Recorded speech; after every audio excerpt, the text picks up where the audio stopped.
뉴스의 본질, 뉴스 생로병사의 비밀. 뉴스의 본질, 뉴스의 비밀을 파고드는 시간, 뉴스 생로병사의 비밀 시작합니다. 뉴스빙하 김민하 시사평론가, 뉴스화상 김수민 시사평론가, 어서 오세요. 반갑습니다. 안녕하세요. 빙하가 준비하셨죠? 어떤 뉴스입니까? 이재명 기본 시리즈의 비밀은 좋은 말을 선점해라 입니다. 좋은 말을 선점해라. 네, 기본소득에 이어서 오늘은 기본주택 얘기가 막 나오고 있어서 네. 말씀을 드렸는데, 경기도와 경기주택도시공사가 공동 주최하고 한국주택학회가 주관한 경기도 기본주택 컨퍼런스가 온라인 화상회의 방식으로 열렸다. 이 관련 뉴스입니다. 아, 그렇군요. 자, 그 컨퍼런스에서 이재명 지사가 한 이야기 듣고 오겠습니다. 또 한 가지 공포수요를 없애는 방법은 결국 내가 집을 굳이 시장에서 구매하지 않더라도, 사지 않더라도 공공영역에서 정말 좋은 위치에 아주 낮은 가격에 적정한 주택을 평생 부담 없이 살 수 있다. 그런 주택을 얼마든지 구할 수 있다는 확신이 들면 사실은 불안감 때문에 주택을 매입하는 일은 막을 수가 있을 겁니다. 우리 경기도가 준비하고 있는 기본주택과 다를 바가 전혀 없다고 생각합니다. 이재명 경기도지사의 목소리였는데요. 몇 가지가 눈에 띄네요. 공포수요를 공포수요, 이건 낯선 단어인데 이걸 없애는 방법은 좋은 위치에 낮은 가격에 평생 부담 없이 살 수 있는 집 가지면 되는 거다. 이 얘기예요. 이게 기본주택의 핵심 골자입니까?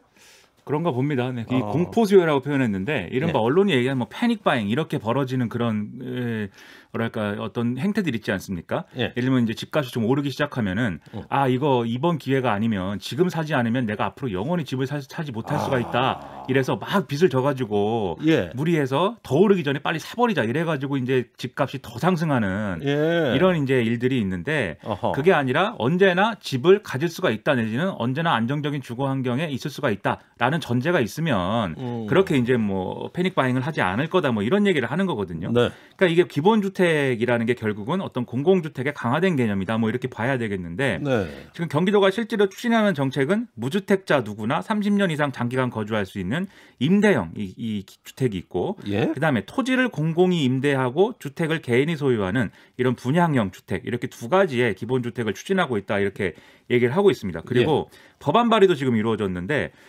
이 더불어민주당 내 일부 의원들이 무주택자가 30년간 거주할 수 있는 장기 임대형 기본주택을 국가나 지방자치단체가 공급할 수 있다는 내용이 핵심인 이 법안을 또 발의해서, 이게 또 뭔가 이재명 지사하고 이렇게 좀 손발이 맞는 이런 발의다, 이렇게 좀 평가를 하고 있는 그런 상황입니다. 네, 그러면은 이 법안 발의는 현재 추진 중인 걸로 곧 발의될 것으로 예상이 되는 것이죠?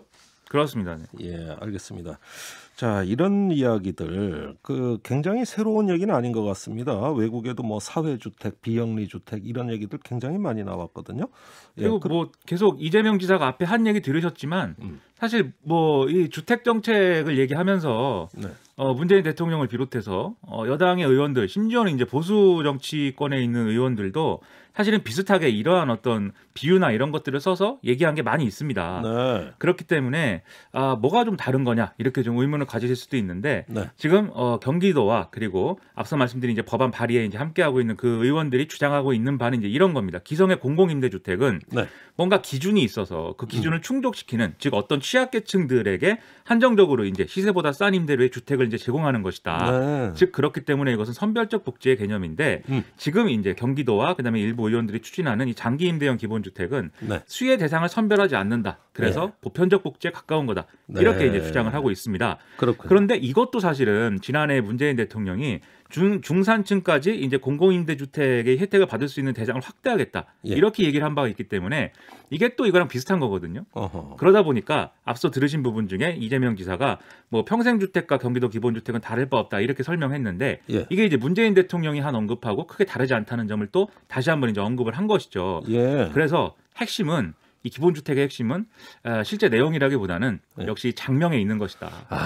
이런 생각이. 이름을 잘 지어야 돼요. 그렇죠. 그래서 기본 시리즈가 기본소득, 기본주택, 그다음에 또 기본 뭐가 나올지 모르겠지만 기본 이자도 예측해보죠. 다음으로 뭐가 나올지. 보통 3부작까지는 나오지 않습니까? 예측을 하자. 뭐가 있을까요? 기본 카드.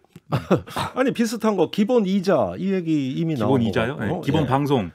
아니 기본 김종대. 저는 뭔가 기본 일자리 이런 게 나오지 않을까. 기본 일자리. 그럼 그래서 뭔가 기본 하면은 기본을 붙이면 다 이재명 지사를 생각나게 네, 이재명 표 이 정책이구나. 예. 네, 그래서 기본을 갖다가 다 붙이고 있고 야. 제가 또 예상을 하면 혹시 선거 포스터에도 들어가지 않을까. 기본을 지키는 기본 이재명 뭐 이렇게 하지 않을까. 네. 아주 좋은 프레임 아닙니까? 이렇게 언어로 딱 프레임 만들어가지고 장악해 들어가는 네. 아주 좋은 전술 같아요. 그렇죠. 그 다음부터는 누가 기본을 얘기하든지 뭔가 이재명 지사를 따라하는 것 같고 뭐 네. 그런 분위기가 이제 되는 거죠. 용어를 바꾸면 돼요. 기초. 기초. 아니면 종합. 예. 기본 영어보다 종합 영어가 더 어렵잖아요. 수민 종합 정책 이렇게. 네. 아니 뭘 또 그렇게까지. 아니 그러면 또 기본소득당은 또 서운해하시겠어요. 자기들은 그걸 내건 당인데, 그죠? 그렇죠. 그런 서름이 좀 있습니다. 실제로. 예, 소수당의 서름입니다. 자, 지금 여권에 보면은 기본소득 논쟁으로 양분돼 있는 것 같아요. 그러다 보니까 기본주택 이렇게 하니까 또 지금 막 벌어지고 있는 기본소득 논쟁 이것이 떠오른단 말입니다. 결국 기본 시리즈의 맨 처음 이제 시초가 뭐냐 했을 때는 지금 말씀하신 대로 지금 한참 논쟁 중인 기본 소득인 거죠. 네. 즉 이재명 지사가 기본 시리즈를 선점할 수 있었던 핵심은 결국 기본 소득을 가장 강하게 이제 논쟁을 좀 활성화시켰기 때문에 네. 그 다음에 이제 거기에 기초해서 기본 시리즈가 갈 수 있는 뭐 그런 거가 된 건데 예.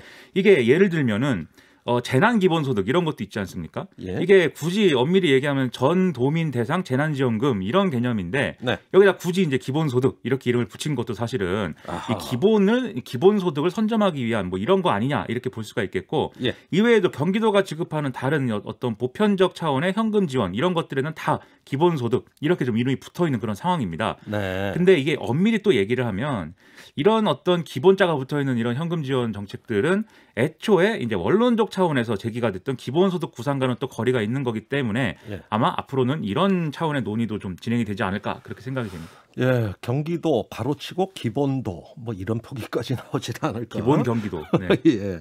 어쨌든 기본에 충실한 건 좋은 얘기 같습니다. 그런데 처음에 이 기본 소득 얘기 나올 때는 저게 뭔가 했어요. 요 몇 년 전만 해도. 그렇죠. 그런데 부지불식 간에 이 담론이 굉장히 확산이 되고 지금 코로나 전국엔 더욱 탄력받는 거 아닌가 이런 느낌까지 됩니다. 그 과정을 좀 한번 소개해 주시겠어요?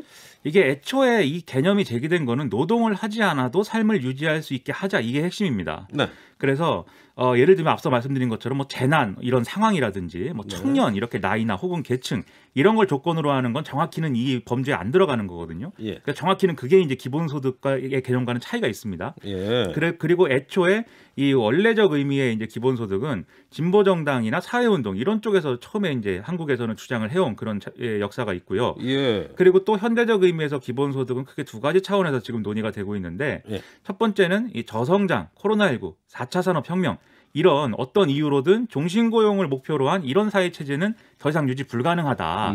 이런 이제 문제의식에서 지금 논의가 촉발된 이런 측면이 있습니다. 그래서 네. 우리나라의 경우에도 이제 한참 이렇게 이런 조건들이 있기 때문에 앞으로 보편적 복지가 중요하다. 네. 이런 논의로 흘러가면서 이제 기본소득이 이제 중요하게 이제 중요한 의제로 지금 다뤄지고 있는 거거든요. 네. 이런 차원이 하나가 있는데 이게 두 번째 차원은 이제 사람들이 잘 얘기를 안 하죠.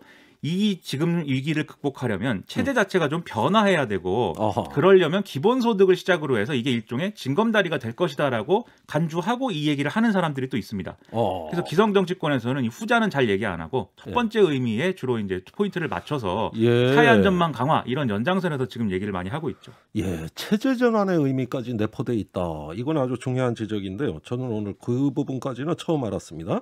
근데 진보 진영에서 이 기본소득 얘기가 나왔다 그러지만은 의외로 보수나 우파 진영에서도 사실은 관심을 갖고 있는 거 아닙니까? 그리고 정경련 같은 데서 네. 막 기본소득 세미나도 하고 그랬던데. 국민의힘 김세연 의원 전 의원 같은 경우는 네. 공무원 일자리가 앞으로 한 4분의 1가량이 필요가 없어지게 된다. 그리고 기존의 발전국가 노선이라고 하는 것에 따라서 국가가 경제 경력이 여러 군데로 개입하고 각 부처가 예산을 땡겨가는 이 체제가 종식돼야 된다. 그래서 그런 비용들을 줄여서 아껴서 기본소득 월 30만 원부터 시작할 수 있다. 뭐 그런 주장을 또 하기도 합니다. 예, 요전에 이해운 서울시장 그 경선에 참여했던 국민의힘 의원이 우리 방송에 나와가지고 4차 산업혁명이 정착되면 기본소득을 검토할 수 있다고 봤는데 코로나 때문에 조금 더 앞당길 수 있다고 본다 하면서 오히려 국민의힘 쪽에서도 간간히 기본소득에 대한 어떤 호의적인 발언들이 나오고 있다는 거예요. 그게 약간 좌파 버전, 우파 버전이 사실은 예. 별개다라고 보셔야 될 필요도 있는 게 예. 기본소득을 뭔가 한다는 점에서는 이제 공통분모가 있는데 예. 이른바 이제 우파적 기본소득이라고 부르는 것은 예. 지금의 어떤 여러 가지 복지나 이런 것들을 축소를 하고 예. 그 대신에 이제 기본소득이라는 개념으로 이제 그것을 대체를 해서 지금의 어떤 사회 위기를 극복하고 예. 지금 체제를 좀 더 생명 연장을 한다. 예. 이런 이제 구상에 가깝다. 이렇게 볼 수가 있겠고 예. 이른바 좌파적 기본소득, 외국에서 주로 해외에서 논의가 되는 예. 이런 기본소득은 기본소득을 지급하는 것 자체로서 이제 예. 거기에 의미를 부여해서 시작을 해서 예. 종국적으로는 앞서 말씀드렸듯이 지금의 이런 체제가 아니고 좀 더 변화된 체제를 모색하는 예. 거에 핵심이 있다 이렇게 해석을 할 수가 있습니다. 사회의 부의 개념 자체를 바꾸자는 이런 어떤 그 내포된 의미도 있는 것 같습니다. 자, 이 기본소득에 대해 가지고 여권 내에서도 여러 공격이 오고 가고 있어요. 재원 마련의 문제, 결국 현실성이 없다는 이야기 아니겠습니까?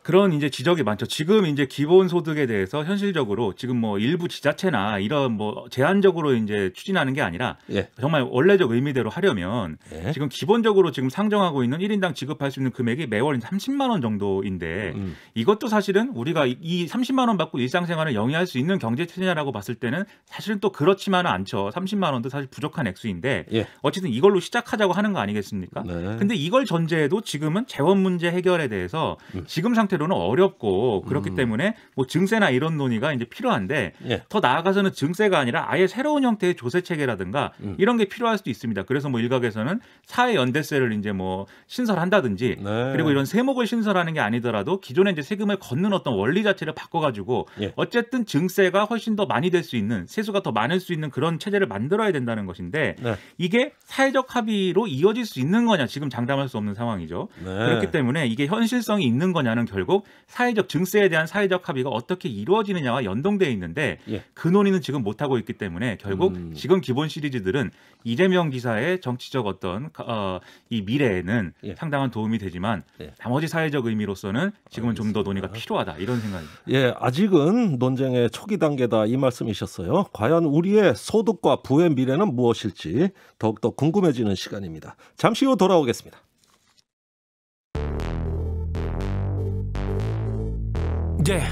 왜 뉴스는 태어나기만 하면 병이 들고 망가지는지 그 뉴스를 병들게 만들고 있는 건 도대체 누군지 병들지 않는 뉴스를 원하고 있지 그게 누구든지 그래서 우리는 김종대 목소리를 듣지 뉴스의 새로운 현상 뉴스의 생로병사 뉴스의 새로운 현상 뉴스의 생로병사 뉴스 생로병사의 비밀. 화산이 준비한 세 번째 뉴스 소개해 주시죠. 네, 우리 법률에 사실적시 명예훼손이라는 것이 있습니다. 네. 공연히 사실을 적시해서 사람의 명예를 훼손하는 것이죠. 그러니까 허위 사실로 인한 명예훼손하고는 다른 것인데요. 네. 여기에 대해서 최초의 헌법재판소 판결이 나왔습니다. 아하. 합헌 판결이 5대 4로 5대 4 떨어졌고요. 아유 뭐 아슬아슬하게 그렇습니다. 예, 굉장히 합헌이 팽팽하게 됐어요. 예. 났습니다. 예. 이 뉴스의 비밀은 당신의 손에 쥔 칼들이 많아졌다입니다. 대충 짐작은 갑니다. 자, 이 헌법 소원을 낸 사람의 사연 어떤 겁니까? 두 사람이 헌법 소원을 냈는데요. 한 사람은 자신이 입었던 어떤 피해를 SNS에 올리려다가 네. 이러다가 사실적시 명예훼손에 걸릴 것 같은데라고 하면서 헌법 소원을 냈고요.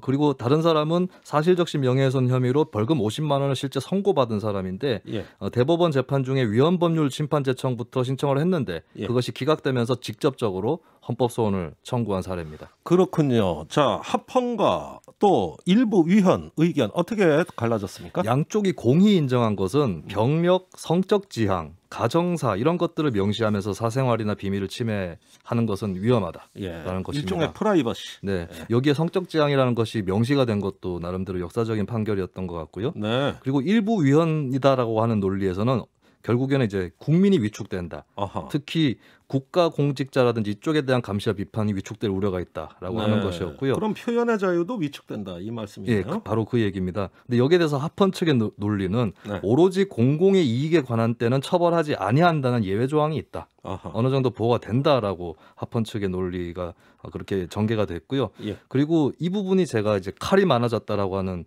그 얘기를 드린 이유인데 예. 오늘날 매체가 매우 다양해짐에 따라서 명예훼손적 표현의 전파 속도와 파급 효과가 광범위하다. 어허. 제한의 필요성이 커졌다라고 예. 하는 겁니다. 저는 이 부분이 과거에 한 10년 전만 해도 좀 자유주의적인 성향을 가지신 분들을 필두로 해서 명예훼손죄는 없어져야 돼. 예. 이런 얘기들을 많이 하셨거든요. 많이 했죠. 근데 그런 여론이 저는 제가 느끼기엔 좀 꺾인 것 같아요. 필요하다. 그래요? 네. 왜냐하면 어허. SNS를 통한 피해 이런 것들이 우려가 되기 때문에 아하. 이런 매체 환경의 변화가 또 이런 합헌 판결을 추동하지 않았나 이렇게 예, 또 민주당에서 짚어보겠습니다. 가짜뉴스 처벌하는 지금 강화된 법령 이미 발의했단 말이죠. 네. 예, 그와 또 관계가 된다고 할 수가 있겠어요.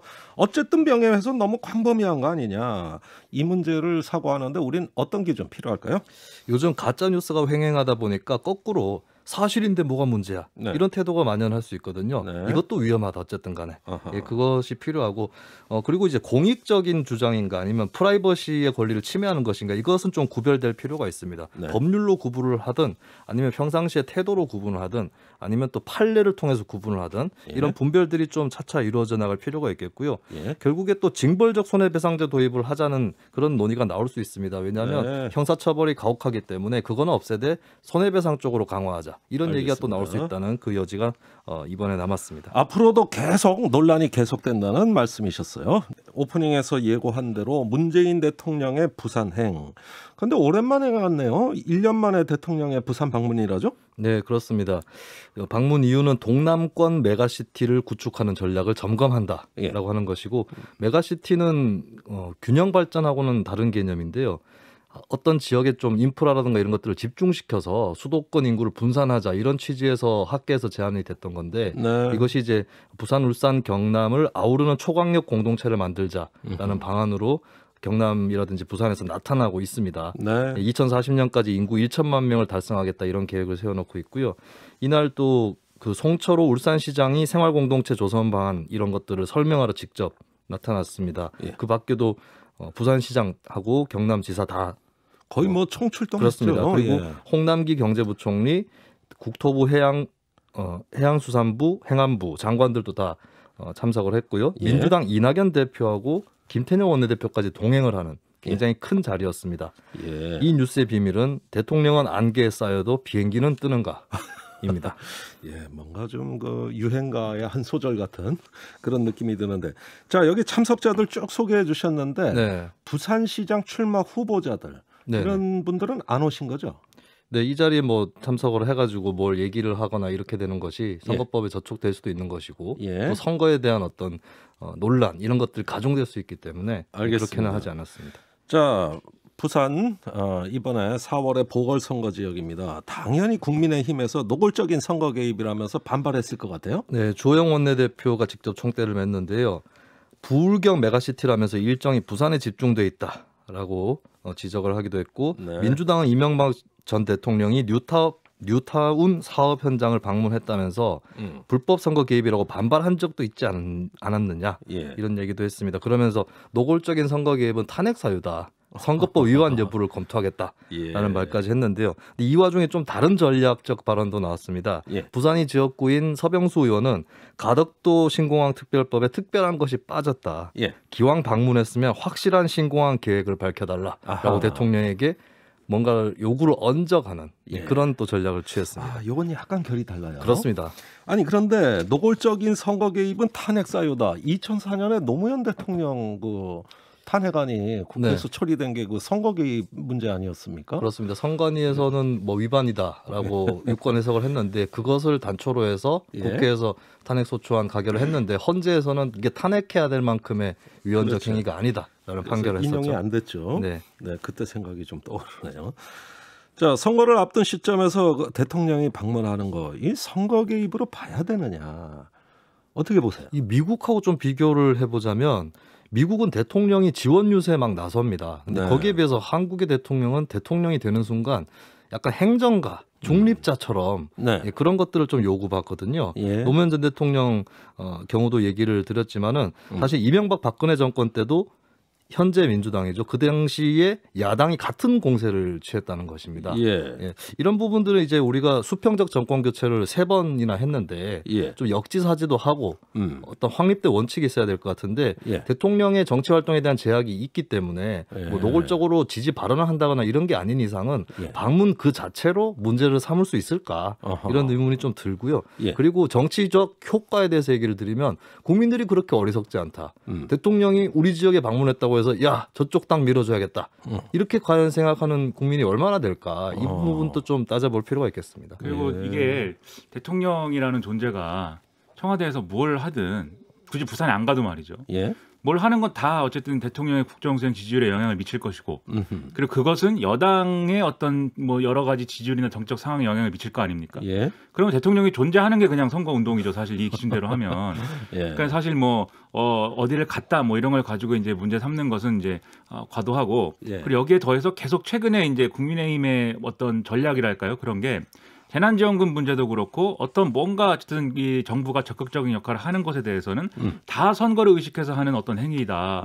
모든 것을 선거를 지원하는 이런 행위다라고 규정하고 여기에 대해서 반발하고 있는데 이 기준대로 하면 사실은 선거가 임박하면 그게 뭐 몇 개월 전인지는 우리가 또 따로 기준을 만들어야겠지만 아무것도 하면 안 되는 겁니다. 정부가. 그러니까 이게 너무 과도하게 예를 들면 아까 뭐 이 뉴스 화사님 말씀하셨듯이 우리 후보를 지지해 달라거나 대통령이 이렇게 발언한 것도 아닌데 이제 이렇게 계속 모든 걸 선거 의식했다 이렇게 딱지를 붙이는 것은 오히려 이게 나중에는 역효과가 될 수도 있다는 생각이 드는 게 이렇게 행동하면은 국민들은 그런 생각하지 않겠어요? 부산 시민들은 국민의힘은 그러면 가덕도 신공항을 반대하나? 뭐 이렇게 생각할 수 있는 것이고 또 뭐 재난지원금 지급에 대해서 반대하나? 이렇게 생각할 수 있는 것이기 때문에 잘 판단을 해야 됩니다. 자, 이게 민심에 어떤 방향으로 영향을 미칠지 한번 살펴봐야 되겠습니다. 자, 그런데 얼마 전에 김태년 더불어민주당 원내대표가 국토부가 가덕도 신공항에 대해 반대하는 입장이 나오니까 아이고 부산 한번 또 내려가야 되겠네 이렇게 혼잣말을 했어요. 그러니까 최근에 국토부가 가덕도 신공항에 부정적인 입장을 계속 내놓고 있고 그러니까 결국은 김태년 대표는 그 말한 것 때문에 조금 이제 면이 깎이니까 대통령이 같은 취지로 내려간 거 아니냐 이런 의심은 가능해 보입니다. 부산시 이 국토부 입장에 반박하고 나섰지 않습니까? 네, 그렇습니다. 가덕 신공항의 사업비가 28조 원이다라는 게 국토부의 주장 아니었습니까? 부산시의 주장은 7조 5천억 원인데 이거를 계속 고수하면서 국토부에게 반박을 했습니다. 국제선, 국내선, 공군용 공항 이 3가지가 다 가야지 28조 원이 드는데 그렇지 않다라고 하는 게 부산시의 입장이고요. 군공항은 기부대 양려 방식 그러니까 원래 있던 군공항 시설은 사업자한테 양려를 하고 또 사업자는 그 새로운 공항을 지어서 국방부에 기부하는 이 형식이기 때문에 재정 투입이 없다. 그리고 국내선도 같이 운영 안 해도 된다. 김포공항하고 인천공항 또 각자 하지 않느냐. 뭐 이런 논리를 펴고 있습니다. 그러면서 또 가덕도의 생태자연 1등급 지역 같은 경우는 공항 부지하고 거의 겹치지 않는다. 그러면서 생태적인 분야에 대해서도 반론을 했습니다. 이 논쟁이 앞으로 굉장히 또 시끄러워질 것 같은데 비용이 너무 차이가 나요. 부산시 7조 5천억하고 아무리 뭐 국내선하고 통합을 전제로 한다 하더라도 국토부는 28조 원. 거의 4배입니다. 4배. 아주 간격이 커 보여요. 자, 부산 지역 국민의힘 의원들 국토부 변창흠 장관 경질해라. 이런 내용이 나왔는데 이건 뭐 어떻게 된 겁니까? 변 장관이 오늘 부산에도 갔는데 뒤통수가 좀 따갑지 않았을까 그런 생각이 듭니다. 장관은 그렇게 반대한다는 의사를 강하게 밝히고 그러지는 않았었거든요. 근데 이제 국토부의 원래 있던 관료들의 입장이라고 볼 수 있겠는데 오늘 국민의힘이 또 묘한 구도를 만들었습니다. 부산시 의원들이 기자회견을 열고 비판을 했습니다. 굉장히 악의적이다. 그러니까 부산시랑 민주당 입장이랑 국민의힘 부산 지역 의원들 입장이 같은 거예요. 다 통일돼 있죠. 오로지 가덕도. 이 부분에서는 통일되어 있는 것이고 다만 그러면서도 이제 대통령과 정권을 비판하는 것을 잊지 않았습니다. 문재인 정부 뭘 하려는 건지 이해가 안 된다. 그리고 변창흠 장관 경질하지 않으면 신공항 추진을 믿을 수 없다라고 하는 그런 좀 확장된 비판을 했었고요. 예. 현재로서는 이제 글쎄요, 국민의힘이 부산 지역도 부산 지역이지만 대구 경북 지역도 예. 가덕도에 대한 반대보다는 빨리 대구공항특별법도 만들어달라 예. 이 전략으로 가고 있기 때문에 어떻게 보면 이 선거를 앞두고 국민의힘 쪽 야권 쪽의 반대 동력도 약화되었다라고 볼 수가 있겠습니다. 그러니까 이게 계속 좀 안 좋은 방향으로 갈 수 있는 부분이 예. 지금 말씀하셨듯이 부산에도 해줄 거면 대구에도 해줘라 뭐 이런 식으로 또 영남에 해줄 거면 호남에도 해줘라 뭐 이런 식으로 계속 각 지역마다 뭔가를 해줘라 뭐 이런 방식으로만 논쟁이 이제 소모가 되는 게 그게 사실은 가장 이제 안 좋은 그림이죠. 그리고 그 그림으로 사실은 가는 어떤 과정처럼 보이는 게 이 부산 지역의 이 여론하고 그다음에 정부의 어떤 그 말씀하신 아까 보고서 있지 않습니까? 그런 내용들의 어떤 차이, 온도 차 이런 것들이 결국은 그런 지역의 어떤 이익 배분을 하는 그런 이 프로젝트 중에 하나로 가덕도 신공항이 이제 소모되고 있다. 그렇게 볼 수밖에 없는 차원이 있는 것이고 그렇기 때문에 사실 이게 뭐 선거 개입이다라고까지는 언급할 수 없어도 여당이 선거를 의식해서 이런 것들을 밀어붙이고 있다. 이런 비판은 또 가능한 조건이 또 형성되고 있기 때문에 그렇기 때문에 사실 계속 이 가덕도 신공항 뭐 하루 이틀 얘기도 아닌데 계속 이렇게 희망 고문처럼 이제 반복되고 있는 거에 대해서 정치권 전체가 좀 이건 되돌아봐야 됩니다. 참. 아니 그 중요한 말씀하셨어요. 이게 도미노처럼 전국의 공항 러시로 이어질 수도 있다. 지금 저 뭐 새만금 공항, 흑산공항, 기본 공항이요, 기본 공항까지도 나오고 지금 뭐 항공은 코로나 때문에 위축되는데 공항은 난데없이 그냥 막 전국에 한 대여섯 군데에서 다 나오고 있어요 지금. 공항을 몇 군데 세울 거냐 답을 내리기 전에 이것이 지역의 문제가 아니라 국토 전체의 문제다라는 것을 좀 인지하고 토론할 거면 다 같이 토론하는 게 맞다라고 하는 것이죠. 시야를 확장해서 어떤 범국가적으로 봐야 된다. 아유 좋은 말씀이에요. 자, 부산 지역의 시민사회 반응 나왔습니까? 시민사회 단체는 대다수는 가덕도 신공항에 찬성하는 분위기고 국토부에 대해서 규탄하는 그런 성명을 발표를 하기도 했습니다. 이게 지역 사회 운동에서 자주 나타나는 현상이거든요. 대부분 이렇게 좀 지역의 다수 여론으로 가는 쪽으로 여러 성향의 단체들이 다 같이 좀 그렇게 집중되는 그런 현상이 있는데 그나마 환경운동 단체들은 몇 군데 나서는 분위기입니다. 그리고 그것도 울산, 경남 이쪽 환경단체들이 조금 더 두드러지는데 근데 그나마 부산에서는 부산 청년 기후용사대 라고 하는 기후용사대. 정말 용사대가 된 상황이죠. 소수 여론 정말 용사가 됐습니다. 이 반대의 이유는 환경적인 이유들인데요. 가덕도의 해수 상승이 심하다. 그리고 항공이나 바다 습지를 시멘트로 메우는 것도 온실가스 감축에 역행하는 것이다 라고 하는 것이고요. 그리고 절취하는 산들이 지형보전 1등급이라든지 생태자연 1등급 이런 구역에 속하는 곳이다 라고 하는 생태환경적인 이유에서의 반대를 얘기했습니다. 그러니까 이런 문제를 다루는 게 환경영향평가나 예비타당성 조사 이런 거 아닙니까? 그렇죠. 그런데 내일 본회의에 가덕도 특별법이 통과될 걸로 보인다 그러는데 결국은 상당한 절차를 생략하는 특별법 아닙니까? 그렇습니다. 통과되겠죠, 내일?